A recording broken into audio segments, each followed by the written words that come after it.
Okay, in the previous video we were talking about the rules of noon sakin. So I said the noon, which if it's sakin or if it has a vowel sign. So the double fatha, double kasra, double dhamma, or you say kasra tanween, fatha tanween, or dhamma tanween.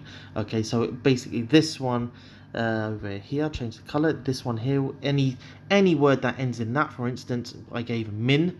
That was one that ends in a noon sakin. Or you can have something that ends in an un or an in or an un.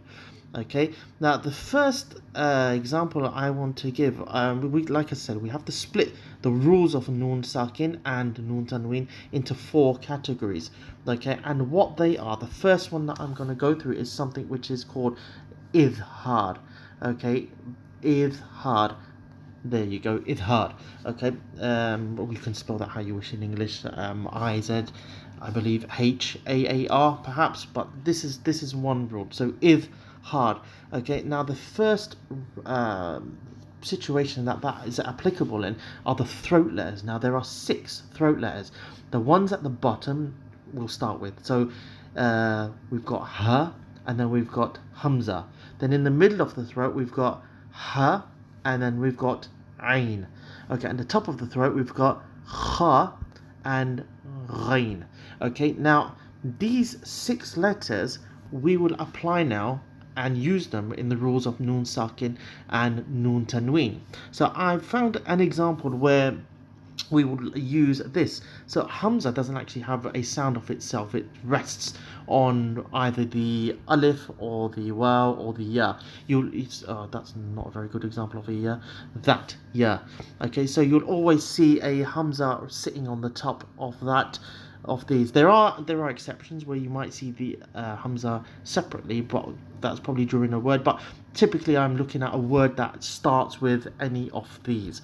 Okay, so if we go to the Quran, for instance, we've got here the ayah, the last ayah in Surah Al-Ikhlas, where it says وَلَمْ يَكُنْ لَهُ كُفُوًا أَحَدٌ. Now, if we look at the kufuwan, here it ends in a fatha tanween. Okay, so that means it ends in an un. Now I did say before the rules of ghunna can be applied here. So you could say kufuwan, kufuwan. Okay, you produce a nasal sound here. Now the next word, the ahad, starts with a hamza and it's in a fatha case. What some people might do is they might read this too quickly and say وَلَمْ يَكُنْ لَهُ كُفُوًا أَحَدٌ. Okay, that's wrong.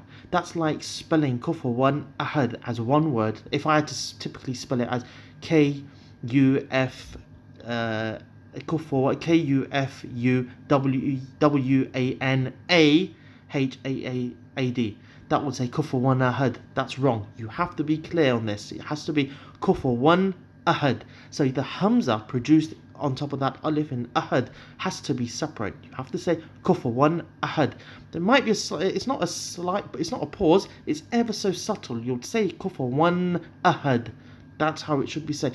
So the idhar letters typically are words that start with the hamza here in ahad, or the ha, or hamza, or ha, or ain, or kha, or ghain. So any word that starts with those letters that are after a noon sakin or noon tanween, you have to be clear in sounding those. So this is a good example. So kufuwan ahad, not kufuwan ahad. It's got to be kufuwan ahad.